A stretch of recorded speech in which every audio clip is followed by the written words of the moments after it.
আপনাদেরকে আমি একটা ভিডিওর ফুটেজ দেখাই, চলেন।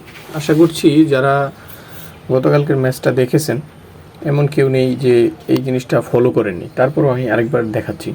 আচ্ছা, আপনি একটা জিনিস দেখেন, এই জায়গায়, ঠিক আছে, এই যে এই জায়গাটা আমি এখানে ড্র করে দিয়েছিলাম।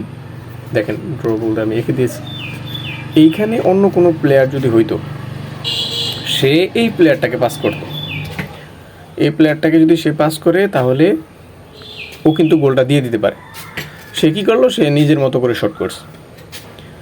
এটাই আসলে যে আমি কাউকে গোল দিতে দেবো না, আমি নিজেই দেবো। তারপর আরেকটা জায়গায় যদি আপনি দেখেন, হামজার যে বিষয়টা, হামজা কোত্থেকে দৌড় দিয়ে ওরে যা ধরছে, কিন্তু তার পিছেই ও আর হাল ছেড়ে দিস, মানে ও দাঁড়া রয়েছে ওর জায়গার মতো। ও দৌড়াইতেছে না, ও দৌড়েলেও মানে এমনভাবে দৌড়াইতেছে যে ওইখানে যে মানে ওরে ধরতে পারবো না, কিন্তু পরবর্তীতে হামজা যায় দৌড়ে কিন্তু ধরছে। যদি ভিডিওটা সম্পূর্ণভাবে খেয়াল করে থাকেন তাহলে এটা দেখতে পারেন। এই প্লেয়ার আর এই ধরনের আসলে এই ধরনের প্লেয়ার দিয়ে বাংলাদেশ ভালো জায়গায় যাইতে পারবো না ফুটবলে।